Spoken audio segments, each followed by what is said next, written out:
You sent the report. You answered every email. Yet your manager still asks, "What exactly did you do this week?" That question stings, and it's a warning. Busy is not the same as valuable. Welcome to Better Self, where you build a stronger life while improving your English. In every video, you learn practical self-growth strategies in clear, simple English you can understand and use at work. Today, you'll learn 7 habits that help you stand out, earn trust, and grow your career. These are not tricks or politics. They are small daily choices that make your work visible, your results reliable, and your voice clear. By the end, you'll know how to create real value, communicate it, and take smart steps forward, no matter your current title. Let's begin. Chapter 1. Define real value. Success at work starts with a simple question. What does value mean here? Many people never ask it. They stay busy with tasks that look important, but do not move the team's goals. Real value is the result that matters most to your boss, your customers, and your company. It is the change you create, not the effort you spend. Picture 2. Designers. One polishes pixels for days and shows a beautiful draft. The other ships a simple version early, collects user feedback, and improves it twice in the same week. The first looks artistic. The second delivers business value, learning, speed, and results. Most managers reward the second kind of progress. To define value in your role, trace the money or mission. Who is the customer? What result makes them happy? Which numbers matter this quarter? Revenue, adoption, quality, response time? Ask your manager, if I could only do 3 things this week, which would help most? Listen carefully. Their answer is your North Star. A quick micro-action can reset your focus. Open your to-do list. Mark each task with 1 letter. R for direct result, S for support, D for distraction. Then plan your day to do all R tasks first, S tasks next, and avoid or batch the D tasks. This simple filter turns activity into impact. If you work in a support role, value still has a shape. It might be fewer tickets, faster response, clearer documentation, or fewer errors. Ask yourself, if my work went perfectly for a month, what would be measurably different? Write that in 1 sentence. That is your target. When you define value clearly, 2 things happen. You choose better tasks, and you can explain your choices with confidence. This sets up the next habit, protecting the time that creates value. Chapter 2. Own the first hour. The first hour of your workday is a lever. Use it well, and the rest of the day becomes easier. Waste it, and you spend the afternoon trying to catch up. If you want to stand out, own that hour. Guard it like a meeting with your future self. Imagine arriving, opening email, and getting pulled into 5 small fires. 40 minutes vanish. You react, not create. Now imagine a different start. You open your plan. You attack 1 high-value task with full attention. You make visible progress before the world wakes up. Which version earns trust? The second one, every time. Here is a simple plan. Before you finish work today, write tomorrow's first hour task on a sticky note. Make it specific and small enough to finish or reach a clear checkpoint. Examples: draft 3 bullet points for the proposal, clean the data for March, outline the client call questions. Place the note on your keyboard. When you return in the morning, that note leads you. Reduce friction. Close all tabs. Set your phone to airplane mode. If possible, put headphones on and use a light timer for 25 focused minutes, then a short stretch. Repeat once. In less than an hour, you'll do work that moves the needle. You might think, but my job is reactive. If that's true, start with just 20 protected minutes. It's small enough to keep, yet big enough to produce a win. Over time, increase to 40 or 60 minutes.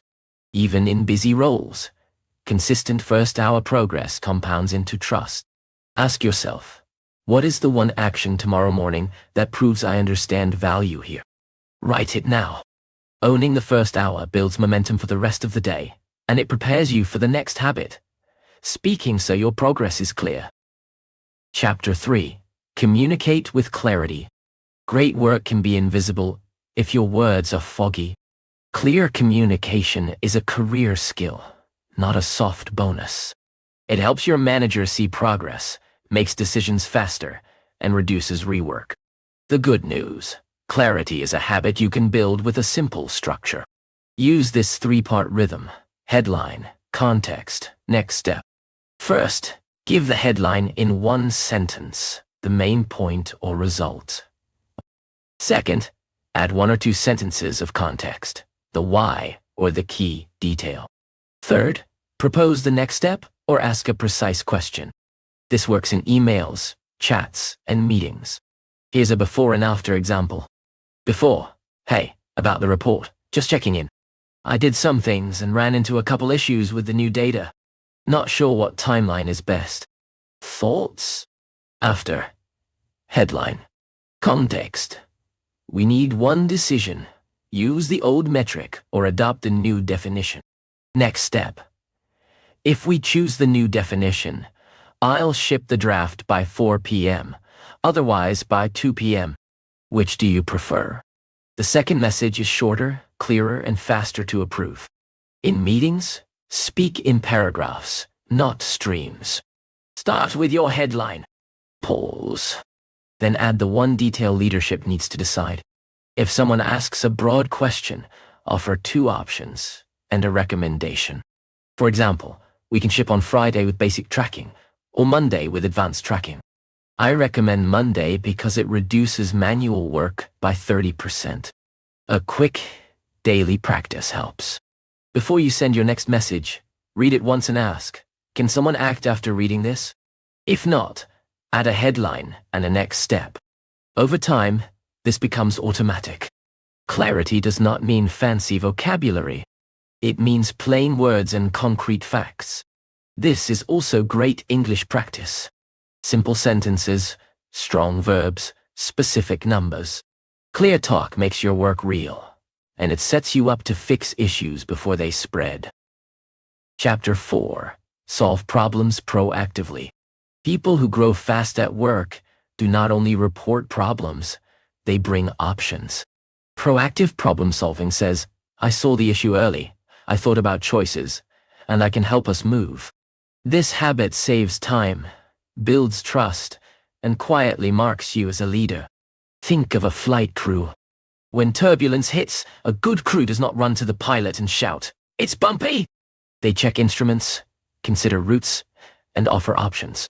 In the office, your instruments are your metrics, your timelines, and your customer feedback.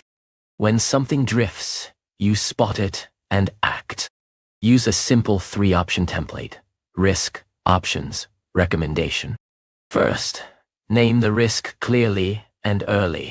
The vendor is late by 3 days, which could delay the launch. Second, list 2 or 3 options with pros and cons. Option A: switch to our backup supplier, faster but higher cost. Option B: reduce the launch scope, on time but fewer features. Option C: push the date, full scope but risk to revenue. Third, offer a recommendation. I recommend option A: cost increases 5%, but we protect revenue and keep customer trust. A micro action for this week: pick one active project and run a 5-minute promortem. Imagine it failed. Ask, what went wrong? List 3 likely risks. Then write 1 preventive step for each risk. Share the top risk and your preventive step with your team in a short message using the template above. Proactive does not mean doing everything alone. It means thinking ahead and making it easier for your team to decide. Ask yourself, if I were the owner, what would I need to know right now? Bring that answer, plus a path forward. When you show up with solutions, not just problems, people relax around you. They feel safe because you reduce surprises. That safety opens the door to the next habit: making your progress visible so trust can grow. Chapter 5. Make work visible. Invisible work helps no one. Not you, not your team, not your manager. You might be doing great tasks, but if others cannot see progress, they cannot help you, prioritize with you, or recognize your impact. The fix is to make your work visible in simple, respectful ways. Start with a weekly update. Every Friday, send a short note with 3 parts. Done, doing, risks. Done lists the wins tied to value. Doing shows next steps for the highest impact items. Risks flags anything that may block progress and where you need help. Keep it tight. 5 to 7 lines total, using the clarity rhythm. Headline, context, next step. Here's an example. Done. Ship March dashboard. Accuracy at 98%. Saved analysts 3 hours weekly. Doing. Validating April data. Meeting sales for definition. Alignment Tuesday. Risks. Vendor schema changed. Need decision by Wednesday on old versus new metric. Recommend new to reduce manual fixes. This is quick to read, yet powerful for alignment. For personal tracking, use a visual board, digital or a whiteboard on your desk. Columns can be value now, in progress, waiting, and done. Move cards daily. This helps you focus on value and gives a snapshot you can share in stand-ups. When a manager asks, "Where are we?" you can answer in seconds. If your role is support, track outcomes like response time, solved issues, and common patterns. Share one insight weekly. We saw a 20% rise in login requests. Adding a self-help article could reduce tickets. Insights make you more than a responder. They make you a force for improvement.